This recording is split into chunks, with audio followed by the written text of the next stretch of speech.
Power ಸ್ಟೋರಿಯಲ್ಲಿ ಮೊದಲ story ಇನ್ನು ಸ್ವಲ್ಪ ಹೊತ್ತರಲ್ಲೇ ಕಿಲ್ಲಿಂಗ್ ಸ್ಟಾರ್ನ ಬೇಲ್ ಭವಿಷ್ಯ ನಿರ್ಧಾರವಾಗುತ್ತೆ. ಸುಪ್ರೀಂ ಕೋರ್ಟ್ ಆದೇಶದತ್ತ ಈ KD ಗ್ಯಾಂಗ್ನ ಚಿತ್ತ ನೆಟ್ಟಿದೆ. 7 ಜನ ಆರೋಪಿಗಳ ಬೇಲ್ ಅರ್ಜಿಯನ್ನ ಪ್ರಶ್ನೆ ಮಾಡಿ ಈಗ ಸುಪ್ರೀಂ ಮೆಟ್ಟಿಲೇರಿತು ಸರ್ಕಾರದ ಪರ ವಕೀಲರು. ಈಗ ಬೇಲ್ ರದ್ದಾಗ್ಬಿಡುತ್ತಾ, ಮತ್ತೆ ಜೈಲಿಗೆ ದಾಸ ಹೋಗ್ಬಿಡ್ತಾರಾ ಹೀಗನ್ನುವಂಥ ಪ್ರಶ್ನೆ ಉದ್ಭವಿಸುವುದಕ್ಕೆ ಕಾರಣ ಸುಪ್ರೀಂ ಕೊಟ್ಟಂತಹ ಆ ಒಂದೆರಡು ಸ್ಟೇಟ್ಮೆಂಟ್ಗಳು. ಈಗಾಗಲೇ ವಾದ ಮತ್ತು ಪ್ರತಿವಾದ ಆಲಿಸಿದೆ ಸುಪ್ರೀಂ ಕೋರ್ಟ್ ದ್ವಿಸದಸ್ಯ ಪೀಠ. ಇವತ್ತು ನಟ ದರ್ಶನ್ ಪರ ವಕೀಲರಿಂದ ಮಾತ್ರ ವಾದ, ಕಪಿಲ್ ಸಿಬಲ್ ಅವರ ವಾದ ಮಾತ್ರ ಬಾಕಿ ಉಳ್ಕೊಂಡಿದೆ. ಅದಕ್ಕೂ ಕೂಡ ನಿಗದಿತ ಟೈಮ್ ಫಿಕ್ಸ್ ಮಾಡಲಾಗಿದೆ.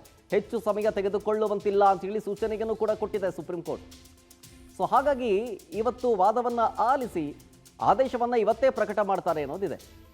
ಎಲ್ಲವೂ ಕೂಡ ಇವತ್ತು ದರ್ಶನ್ ಪರ ವಕೀಲರ ವಾದ ಮೇಲೇನೇ ನಿಂತಿದೆ. ಅವರ ವಾದದ ಮೇಲೆಗೆ ದರ್ಶನ್ನ ಬೇಲ್ ಭವಿಷ್ಯ ನಿಂತಿರೋದ್ರಿಂದ ಜಾಮೀನೇನಾದರೂ ಕಂಟಿನ್ಯೂ ಆಯಿತು ಅಂತಂದರೆ ನೋ ಪ್ರಾಬ್ಲಮ್. ಅಕಸ್ಮಾತ್ ಜಾಮೀನು ರದ್ದಾಯಿತು ಅಂದರೆ ದೇರ್ ಈಸ್ ಎ ಪ್ರಾಬ್ಲಮ್. ಮತ್ತೆ ದರ್ಶನ್ ಜೈಲಿಗೆ ಹೋಗಬೇಕಾಗತ್ತೆ. ನಿಗದಿತ ದಿನಾಂಕವನ್ನು ನಿಗದಿಪಡಿಸಿ ಅಷ್ಟರೊಳಗಡೆ ಕೋರ್ಟ್ಗೆ ಹಾಜರಾಗಬೇಕು ದರ್ಶನ್. ಕೋರ್ಟ್ ಹಾಜರಾಗ್ತಾ ಇದ್ದಂತೆ ಬೇಲ್ ರದ್ದಾದಾಗ ಅವರನ್ನು ಮತ್ತೆ ಜೈಲಿಗೆ ಕಳಿಸ್ತಾರೆ. ಹಾಗಾಗಿ ಇವತ್ತು ಬಿಗ್ ಡೇ, ಡಿ ಗ್ಯಾಂಗ್ಗೆ ಬಿಗ್ ಡೇ ಇವತ್ತು. ಆಮೇಲೆ ಲಿಖಿತ ರೂಪದಲ್ಲಿ ದಾಖಲು ಮಾಡೋದಕ್ಕೆ, ವಾದವನ್ನು ಮಾಡೋದಕ್ಕೆ ಸೂಚನೆಯನ್ನು ಕೊಟ್ಟಿದೆ. ರೇಣುಕಾಸ್ವಾಮಿ ಕೇಸ್ನಲ್ಲಿ ಎಲ್ಲ 17 ಆರೋಪಿಗಳು ಈಗ ಬೇಲ್ ಮೇಲೆ ಹೊರಗಡೆ ಇದ್ದಾರೆ. ಎಲ್ಲ ಆರೋಪಿಗಳಿಗೆ ಷರತ್ತುಬದ್ಧ ಬೇಲನ್ನು ಕೊಟ್ಟಿದೆ ಹೈಕೋರ್ಟ್.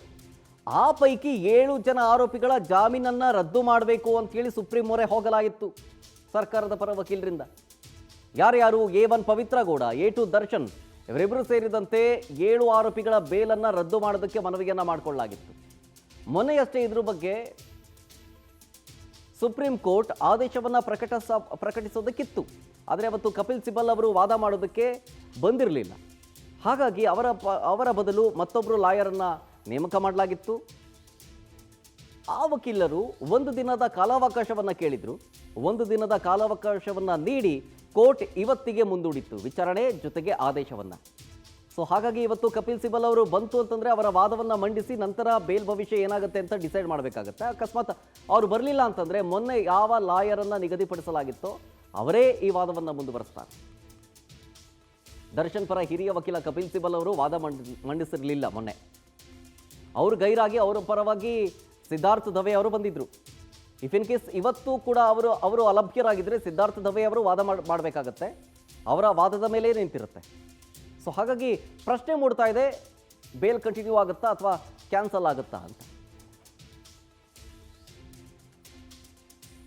ಲಿಖಿತ ರೂಪದಲ್ಲಿ ದಾಖಲೆಯನ್ನು ತಯಾರಿಡುವುದಕ್ಕೆ ಕೋರ್ಟ್ ಈಗಾಗಲೇ ಸೂಚನೆಯನ್ನು ಕೂಡ ಕೊಟ್ಟಿದೆ. ಇವತ್ತಿಗೆ ಮುಂದೂಡಿದೆ ಸುಪ್ರೀಂ ಕೋರ್ಟ್. ವಾದ ಮತ್ತು ತೀರ್ಪನ್ನು ಕಾಯ್ದಿರಿಸಿದೆ, ಅಂದರೆ ಆದೇಶವನ್ನು ಕಾಯ್ದಿರಿಸಿದೆ. ಹಾಗಾಗಿ ಢವಢವ ಶುರುವಾಗ್ತಿದೆ ದಾಸ ಆ್ಯಂಡ್ ಗ್ಯಾಂಗ್ಗೆ ಏನಾಗುತ್ತೆ ಅಂತ. ನಾನು ಹೇಳಿದ್ನಲ್ಲ, ಬೇಲ್ ಕಂಟಿನ್ಯೂ ಆಯಿತು ಅಂತಂದರೆ ನೋ ಪ್ರಾಬ್ಲಮ್. ಆದರೆ ಬೇಲ್ ಕ್ಯಾನ್ಸಲ್ ಆಯಿತು ಅಂತಂದರೆ ಮತ್ತೆ ಜೈಲಿಗೆ ಹೋಗಬೇಕಾದಂತಹ ಪರಿಸ್ಥಿತಿ ಇದೆ. ಈ ರೀತಿಯಾದಂಥ ಹಲವು ಪ್ರಕರಣಗಳಿದ್ದಾವೆ. ಯಾಕೆ ಈಗ ಸುಪ್ರೀಂ ಕೋರ್ಟ್ನತ್ತನೇ ಎಲ್ಲರ ಚಿತ್ತ ಯಾಕೆ ನೀಡ್ತಾ ಇದೆ ಅಂತಂದರೆ, ದರ್ಶನ್ ಸ್ಯಾಂಡಲ್ವುಡ್ನಲ್ಲಿ ಒಬ್ಬ ಮೇರು ನಟನಾಗಿದ್ದಾರೆ. ಅವರು ಏನೋ ಒಂದು ಕೋಪದ ಕೈಗೆ ಬುದ್ಧಿ ಕೊಟ್ಟು ಒಂದು ಕೊಲೆ ಕೇಸ್ನಲ್ಲಿ ಭಾಗಿಯಾಗಿಬಿಟ್ಟಿದ್ದಾರೆ. ಅದು ಒಬ್ಬ ದೊಡ್ಡ ವ್ಯಕ್ತಿ ಈ ರೀತಿಯಾಗಿ ಕೊಲೆ ಕೇಸ್ನಲ್ಲಿ ಭಾಗಿಯಾಗಿದ್ದಾರೆ ಅಂದಾಗ ಸಹಜವಾಗಿ ನಿಮಗೆ ಹೈಪ್ ಪಡ್ಕೊಳುತ್ತಲ್ವ ಪ್ರಕರಣ. ಅದೇ ನೀವು ಕೇಳ್ಬೋದು, ಆ ಪ್ಲೇಸಲ್ಲಿ ಬೇರೆ ಯಾರಾದರೂ ಆಗಿದ್ರೆ ತೋರಿಸ್ತಿದ್ರಾ ಅಂತ. ತೋರಿಸ್ತಾ ಇದ್ದು.